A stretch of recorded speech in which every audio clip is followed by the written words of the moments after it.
একজন নাগরিকের প্রতি রাষ্ট্রের যেমন দায়িত্ব কর্তব্য রয়েছে, ঠিক তেমনি একজন নাগরিকের অধিকার তার যে প্রাপ্ত সেবাগুলো রয়েছে সেগুলো বুঝে নেওয়া। প্রিয় দর্শক, সবাইকে স্বাগত জানাচ্ছি বিটিভি নিউজের একেবারে নতুন আয়োজন নাগরিক সেবা অনুষ্ঠানে। সাথে আছি আমি ফাহমিদা তৃষা। নাগরিক সেবা অনুষ্ঠানের প্রতি পর্বে বাংলাদেশের বিভিন্ন সেবা প্রতিষ্ঠান থেকে কি ধরনের সেবা প্রদান করা হয় এবং একজন নাগরিক সেই সেবাগুলো গ্রহণ করে কতটা উপকৃত হয়, এই সব বিষয়ের খুঁটিনাটি আমরা তুলে ধরার চেষ্টা করি। আজকে আমরা এসেছি ঢাকা উত্তর সিটি কর্পোরেশনে। আজকে আমরা জানবো ঢাকা উত্তর সিটি কর্পোরেশনে একজন নাগরিককে কি ধরনের সেবা প্রদান করা হয়। চলুন তাহলে যাওয়া যাক। ঢাকা উত্তর সিটি কর্পোরেশন ডিএনসিসি রাজধানী ঢাকার উত্তরাংশকে পরিচালনার জন্য নিয়োজিত একটি গুরুত্বপূর্ণ স্থানীয় সরকার প্রতিষ্ঠান।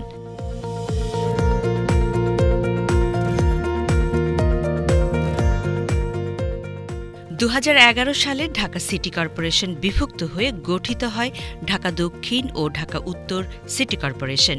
ডিএনসিসির আয়তন 196 বর্গ কিলোমিটার, ওয়ার্ড সংখ্যা 54। প্রতিষ্ঠানটি বিভক্ত 10টি অঞ্চলে। ছাত্র জনতার জুলাই অভ্যুত্থানে মানবতা বিরোধী অপরাধের অভিযোগ ফ্যাসিস্ট শেখ হাসিনার অন্যতম দোসর ডিএনসিসির বরখাস্ত মেয়র আতিকুল ইসলামের গ্রেফতারের পর প্রশাসক দিয়ে চলছে ঢাকা উত্তর সিটি কর্পোরেশনের কার্যক্রম। বর্তমানে প্রশাসকের দায়িত্ব পালন করছেন মোহাম্মদ এজাজ। প্রতিষ্ঠানটি পরিচালনা করছে নাগরিক জীবনের প্রয়োজনীয় বিভিন্ন সেবা। তন্মধ্যে গুরুত্বপূর্ণ কিছু নাগরিক সেবা হল ট্রেড লাইসেন্স ইস্যু ও নবায়ন, জন্ম ও মৃত্যু সনদ, প্রাথমিক স্বাস্থ্যসেবা, বহুতল ভবনের জন্য অনাপত্তিপত্র, রেভিনিউ, হোল্ডিংয়ের নামজারি, holding tax service, community centre, বর্জ্য ব্যবস্থাপনা, জলাবদ্ধতা নিরসন এবং কবরস্থান ব্যবস্থাপনা। ডিএনসিসি এসব সেবা নাগরিকদের 10টি অঞ্চল ও 54টি প্রশাসনিক ওয়ার্ডের মাধ্যমে প্রদান করে। ঢাকা উত্তর সিটি কর্পোরেশনের মধ্যে এই জোনটি, মহাখালী জোনটি খুবই গুরুত্বপূর্ণ এই কারণ এখানে উচ্চ ধনী পরিবার থেকে শুরু করে নিম্ন পরিবার, যেমন আমাদের করাইল বস্তি আছে, সাততলা বস্তি আছে, এই বস্তিগুলোর খুব নিম্ন শ্রেণীর লোকজনও বসবাস করেন। যার কারণে আমাদের এখানে নাগরিক সেবা নিশ্চিত করার জন্য আমাদের রুট লেভেলের প্রান্তিক মানুষের কাছেও যেতে হয় এবং উচ্চ শিল্পপতি থেকে শুরু করে বিভিন্ন সরকারি প্রতিষ্ঠিত ব্যক্তিবর্গেরও সেবা দিতে হয় এবং গুলশান, বনানী, বাড়িধারার মতো বড় বড় সোসাইটিকে আমরা নিশ্চিত করি। এখানে নাগরিক সেবা আমার এই জোন 3-এর 10টি ওয়ার্ডের মাধ্যমে দেওয়া হয়। ওয়ার্ড কার্যালয়ের মাধ্যমে আমরা প্রান্তিক পর্যায়ে, সর্বনিম্ন পর্যায়ে আমরা এই সিটি কর্পোরেশন সেবাগুলো নিশ্চিত করি। এখানে আমাদের 6টা ডিভিশন আছে। প্রথম যেটা হচ্ছে যে আমাদের ওয়ার্ড কার্যালয় থেকে আমরা যে কাউন্সিলর এর মাধ্যমে যে সেবাগুলো দিয়ে থাকি, আমরা নাগরিক সনদ, মৃত্যু সনদ, জন্ম সনদ এবং আপনাদের বিভিন্ন যে ময়লাগুলো আছে এলাকার, সেগুলো পরিষ্কার পরিচ্ছন্নতা, রাস্তার সংস্কার, মেরামত, নতুন রাস্তা তৈরি এবং এই যে স্ট্রিট লাইটগুলো নিশ্চিতকরণ, তারপরে আপনার স্বাস্থ্যসেবা, বিশেষ করে ইপিআর মাধ্যমে বিভিন্ন টিকা কার্যক্রম, আমাদের সিটি কর্পোরেশনের নিয়ন্ত্রণাধীন আমাদের ওয়ার্ড পর্যায়ে স্বাস্থ্যসেবা কেন্দ্র আছে। তার মাধ্যমে আমরা বিনামূল্যে বিভিন্ন ধরনের প্রাথমিক স্বাস্থ্য, মাতৃ স্বাস্থ্য সেবাগুলো দিয়ে থাকি। পাশাপাশি বিভিন্ন ধরনের টিকা, বিশেষ করে বাচ্চাদের বিভিন্ন ধরনের যে টিকা আছে সহ ডেঙ্গু বা অন্যান্য যে চিকিৎসা সেবাগুলো আছে, ওখানে প্রাথমিক সেবাগুলো দেওয়া হয়ে থাকে। বর্ষাকাল আসতেছে, এখানে জলাবদ্ধতার সমস্যা হয়, খুব দ্রুত যেন পানি নিষ্কাশনের জন্য আমরা কিউআরটি টিম সেট করেছি। তাৎক্ষণিকভাবে আমরা যদি খবর পাই, আমাদের একটি হটলাইন আছে 16106, এই হটলাইনের মাধ্যমে যদি আমরা তথ্য পাই, কোথাও যদি জলাবদ্ধতার সৃষ্টি হয়, কোথাও যদি ড্রেনের প্রতিবন্ধকতার সৃষ্টি হয়, আমরা কিউআরটি টিম সেখানে পাঠিয়ে তাৎক্ষণিক আমরা ব্যবস্থা করে থাকি। শহুরে নাগরিক জীবনের একটি গুরুত্বপূর্ণ অংশ বর্জ্য ব্যবস্থাপনা। ঢাকা উত্তর সিটি কর্পোরেশনের প্রতিদিনের ব্যবহার্য বর্জ্য সংগ্রহ ও অপসারণে নিয়েছে কার্যকর পদক্ষেপ। নাগরিক সুবিধা নিশ্চিত করতে সিটি কর্পোরেশনের আওতাভুক্ত এলাকায় প্রতিটি বাসাবাড়ি, বাজার ও সড়ক থেকে নিয়মিতভাবে বর্জ্য অপসারণ করছে ডিএনসিসি। সামনের দিনগুলোতে আরও দ্রুত, আধুনিক ও পরিবেশ বান্ধব পদ্ধতিতে বর্জ্য ব্যবস্থাপনা নিশ্চিত করার পরিকল্পনা রয়েছে সংস্থাটির। ভ্যান সার্ভিসটার বিষয়টা আমরা সিটি কর্পোরেশন থেকে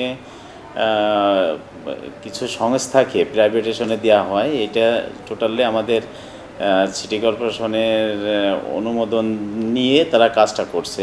তারা house to house, door to door collection করে থাকে এবং তারা কালেকশনটা করে আমাদের নির্ধারিত স্থান সেকেন্ডারি ট্রান্সফার পয়েন্টে নিয়ে আসে, যেটাকে সেকেন্ডারি ট্রান্সফার স্টেশন বলা হয়। ওখানে নিয়ে আসার পরে আমরা ওখান থেকেই ময়লাটা কালেকশন করে আমাদের ল্যান্ডফিলে নিয়ে যাই।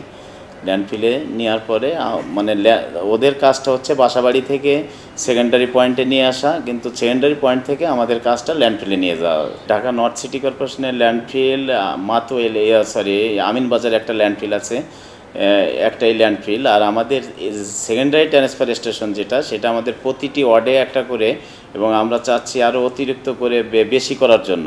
সেই ক্ষেত্রে অনেক ওয়ার্ডে দুইটা করে আছে, অনেক ওয়ার্ডে সেকেন্ডারি ট্রান্সফার স্টেশন। কিন্তু সেকেন্ডারি পয়েন্ট থেকে হেভি ইকুইপমেন্ট যেটা আমাদের পেলোডার, ডাম্পার, ওপেন ট্রাকে করে আমরা ল্যান্ডফিলে নিয়ে ডাম্প করি। আমাদের ল্যান্ডফিলে আমরা যে ইনসিনারেশন করবে, ওয়েস্টটা ওখানে নিয়ে ইনসিনারেশন করে ওখান থেকে বিদ্যুৎ উৎপন্ন হবে এবং সেই বিদ্যুৎটা আবার ন্যাশনাল গ্রিডও অ্যাড হবে।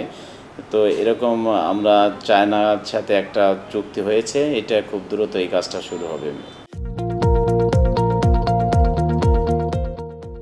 জন্ম যেমন নিশ্চিত, তেমনি অনিবার্য মৃত্যুও। জন্মের পর যেমন বাধ্যতামূলক জন্ম নিবন্ধন, তেমনি মৃত্যুর পরও প্রয়োজনীয় হয়ে পড়ে মৃত্যু সনদ। তবে ডিএনসিসিতে জন্ম ও মৃত্যু নিবন্ধন করতে এসে অনেকেই সঠিক তথ্য না জানার কারণে বিভ্রান্তির শিকার হচ্ছেন। জন্ম নিবন্ধনটা জন্মের 45 দিনের মধ্যে করলে কোনো ফি প্রযোজ্য না, তবে এরপর থেকে 50 টাকা ফি প্রযোজ্য। আর জন্ম নিবন্ধন করতে হয়, জন্ম নিবন্ধন এবং মৃত্যু নিবন্ধন দুটোর ক্ষেত্রেই এটা প্রথমে যেতে হয় হলো ওয়ার্ড সচিবের কাছে। ওয়ার্ড সচিবরা হলো নিবন্ধন সহকারী, তারা নিবন্ধন সহকারীর প্রথম রিসিপ্টটা তারা করবে। রিসিপ্ট করলে তারপর আমি রেজিস্টার করতে পারবো। তো আমার কাছে সরাসরি নাগরিকদের আসার কোনো প্রয়োজন পড়ে না। ওখানেই তারা ওয়ার্ড সচিবদের কাছেই জন্ম নিবন্ধনটা আবেদনটা জমা দেয় এবং আবেদনের প্রেক্ষিতে তারা সার্টিফিকেটটা তুলতে পারে। আর মৃত্যু নিবন্ধনের ক্ষেত্রে 45 দিনের ধারাটা প্রযোজ্য না, তারা যে কোনো সময় আবেদন করতে পারে। তবে মৃত্যু নিবন্ধনের ক্ষেত্রে প্রযোজ্য হলো যে প্রথমে জন্ম নিবন্ধন থাকতে হবে। জন্ম নিবন্ধন না থাকলে তার মৃত্যু নিবন্ধন করা যায় না। সিনিয়র সিটিজেনরাও জন্ম নিবন্ধন করতে পারবে, তাদের এনআইডির সাথে তাদের হোল্ডিং ট্যাক্সের একটা কপি দিয়ে তারা জন্ম নিবন্ধন করতে পারবে। কারণ জন্ম নিবন্ধন করা হয় দুটো বেসিসে, একটা হলো জন্মস্থানের বেসিসে আর একটা হলো স্থায়ী ঠিকানার বেসিসে। যদি সিনিয়র সিটিজেন কেউ জন্ম নিবন্ধন করতে চায়, তার যদি স্থায়ী ঠিকানা আমার ওয়ার্ডে হয় বা যেই ওয়ার্ডে তিনি করতে চায় সেই ওয়ার্ডে হয়, তাহলে তিনি করতে পারবেন। মৃত ব্যক্তিরও জন্ম নিবন্ধন করার সুযোগ আছে, মৃত ব্যক্তিও জন্ম নিবন্ধন করতে পারবে। তার যদি প্রপার ডকুমেন্টসগুলো থাকে, তার যদি এনআইডি থাকে, তার যদি স্থায়ী ঠিকানার এগেনস্টে কাগজ থাকে, তাহলে তিনি জন্ম নিবন্ধন করতে পারবেন। এরপরে মৃত নিবন্ধনটা করবেন। ডিএনসিসির অঞ্চল 3-এর অফিসে ট্যাক্স প্রদান এবং অন্যান্য নাগরিক সেবা নিতে আসা সেবা প্রার্থীরা সন্তুষ্টি প্রকাশ করেছেন। তাদের মতে আগের তুলনায় এখন সেবার মান অনেক উন্নত হয়েছে। নির্ধারিত সময়ের মধ্যেই মিলছে কাঙ্ক্ষিত সেবা, বাড়ছে সাধারণ মানুষের আস্থা। আপনি আজকে এখানে কি জন্য এসেছেন? আমার বাড়ির পৌর কর দিতে এসেছি, হোল্ডিং ট্যাক্স। তা কতদিনের হোল্ডিং ট্যাক্স দেওয়ার জন্য আজকে এসেছেন? 1 বছরের, প্রতি বছরই হয়, একটা নির্ধারণ হয়, নির্ধারণের পর আমরা আয়কর জমা দিতে হয়। এই যে আজকে যে 1 বছরেরটা জমা দিতে এসেছেন, কত টাকা এসেছে মোট? এটা ক্যালকুলেশন হচ্ছে, এটা এইভাবে বলা যায় না। হ্যাঁ, আমি এই যে পৌর কর মেলা হচ্ছে, এখান থেকে দেখে উদ্বুদ্ধ হয়ে এখানে আসছি যে সবাই ট্যাক্স দেওয়া উচিত। এই ট্যাক্স ওনারা যে একটা মেলা আয়োজন করছে, এই মেলাটা খুবই চমৎকার। মানে পাবলিক জানতেছে যে ট্যাক্স দিতে হবে। তা আপনি এই যে জমা দিতে এসেছেন, কখন এসেছেন আর এখনো কি দিতে পারেননি? না, জাস্ট আসছি, 10 মিনিটও হয় নাই। কাজ স্মুথ, কাজ খুব সুন্দর। এই এই অফিস, আমি অন্যটা অফিস জানি না, এখানকার ওনাদের প্রক্রিয়া খুবই সহজ, কোনো রকম দেরি বা কোনো হেফাজত কোনো সমস্যা নাই। আপনি আজকে এখানে কি জন্য এসেছেন?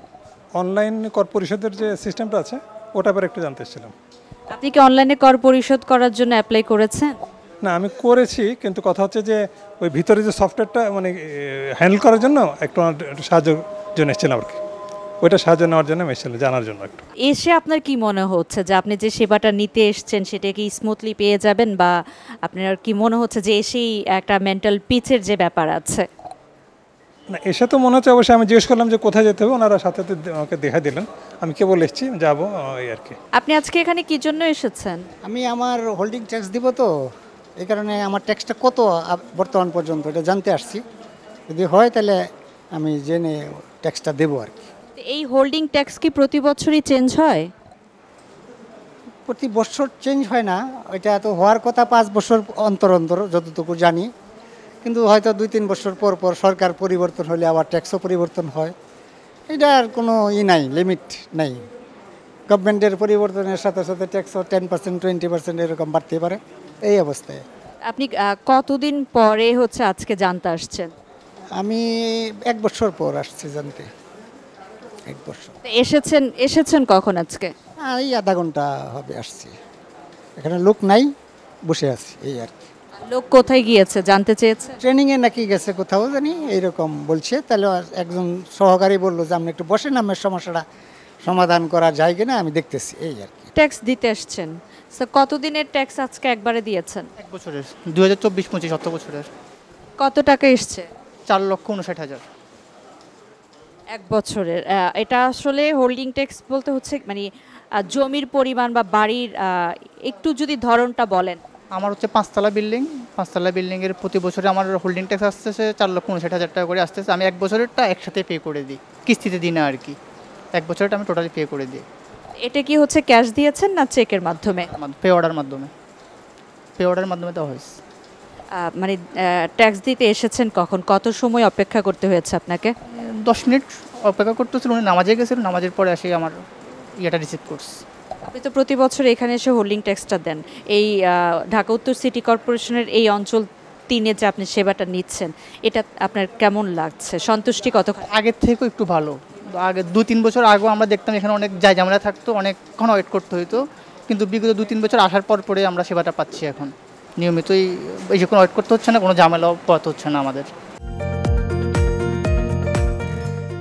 তবে নাগরিকদের অভিযোগ, বর্ষা মৌসুম এলেই হিড়িক লেগে যায় রাস্তা মেরামত এবং খোঁড়াখুড়ির, যা নাগরিক জীবনের দুর্ভোগের অন্যতম প্রধান কারণ। এজন্য ঢাকা শহরের সেবা প্রদানকারী প্রতিষ্ঠানগুলোর মধ্যে সমন্বয়ের ঘাটতিকে দায়ী করছে ডিএনসিসি।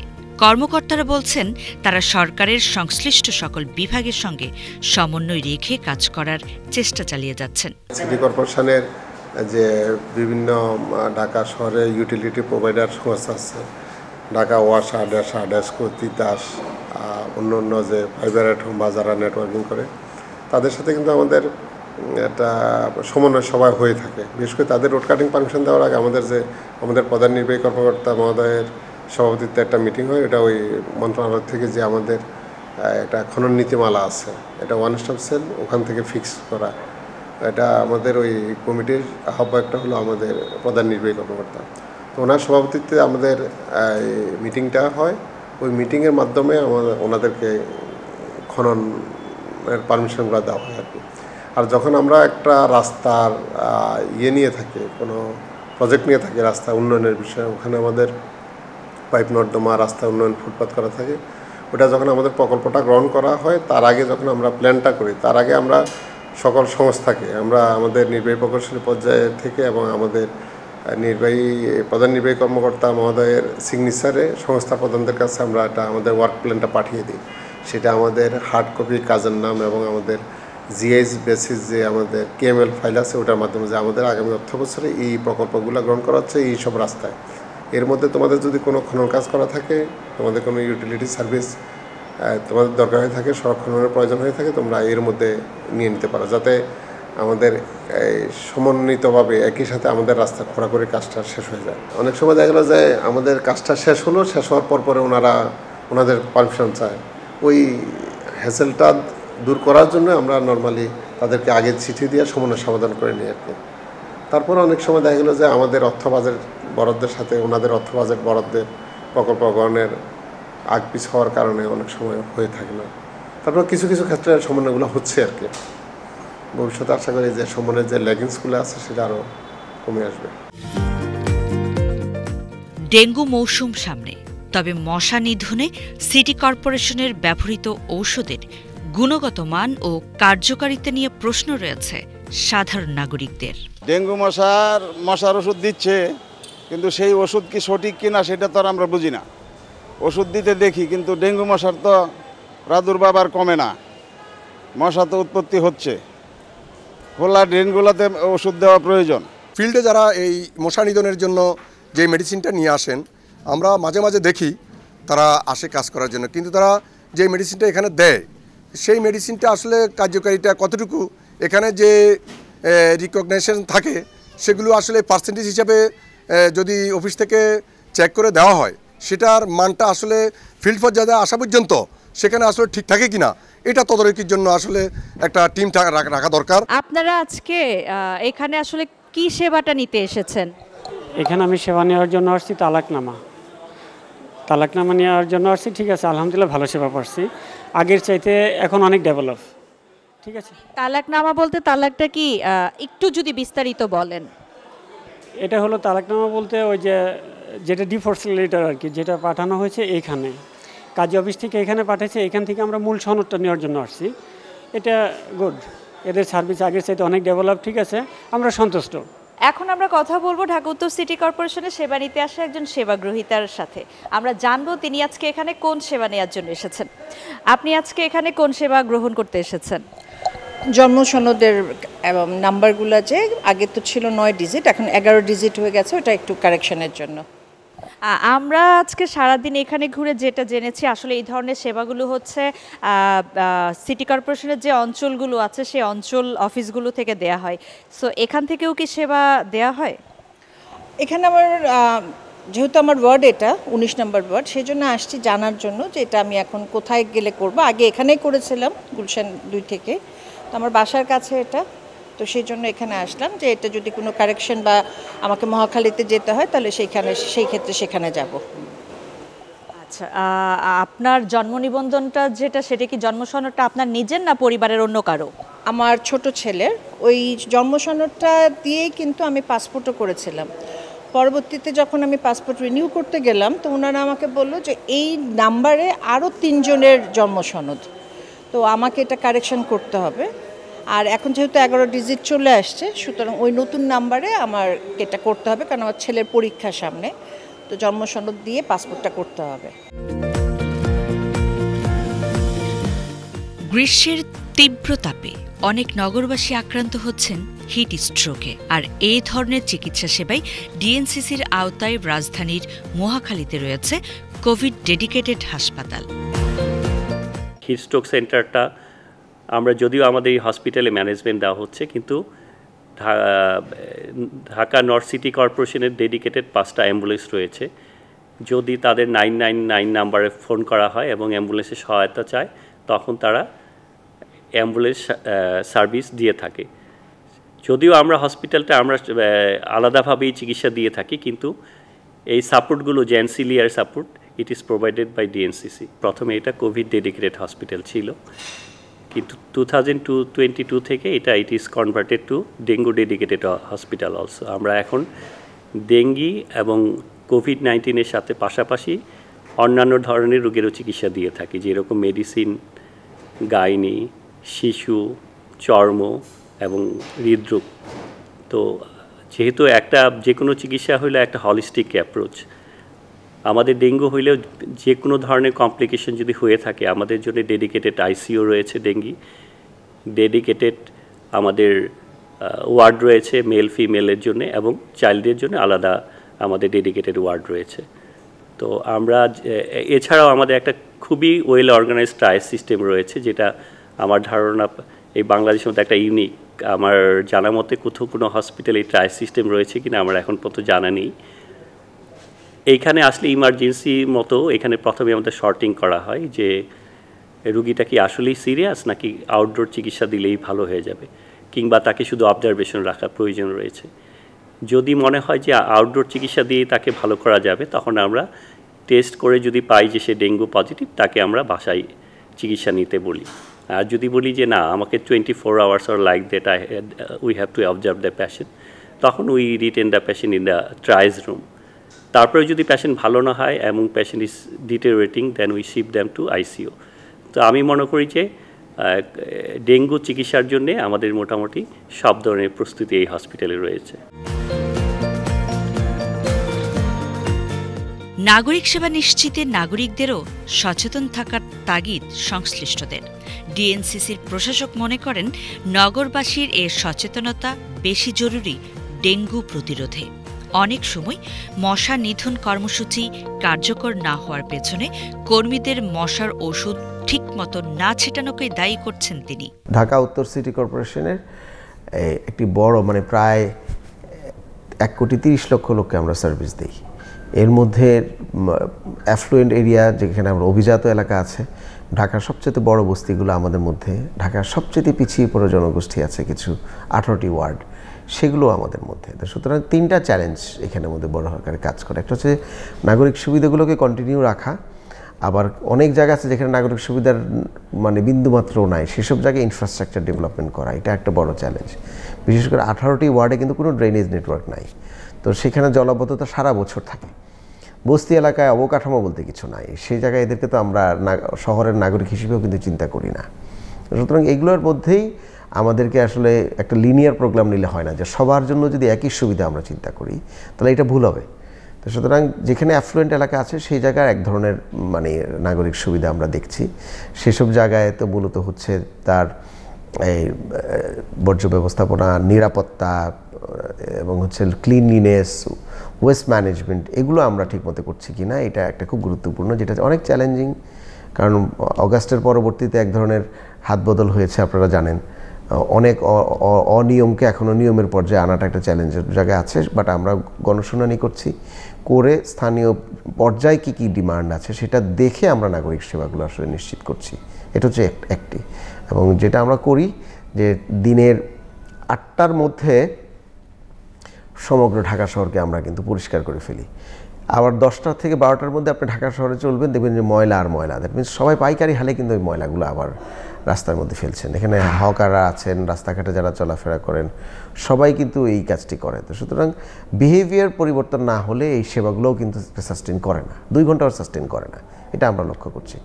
তারপরেও আমরা চেষ্টা করছি এই অ্যাটলিস্ট মশার ওষুধ, ময়লা ব্যবস্থাপনা, লাইট, এরপর হচ্ছে আরবান সার্ভিসেস যেগুলো আছে সেগুলো যেন আমরা সর্বক্ষণই দিতে পারি।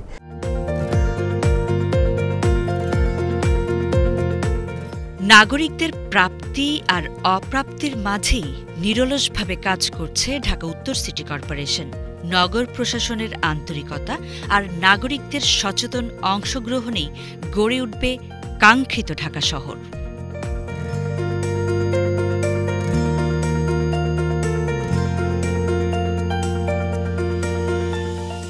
একজন সেবা গ্রহীতা যেমন সেবা পেয়ে সন্তুষ্ট হয়, ঠিক তেমনি একজন কর্মকর্তা যদি সততার সাথে সেবা প্রদান করে তাহলে তার মনের মধ্যেও কিন্তু এক ধরনের সন্তুষ্টি কাজ করে।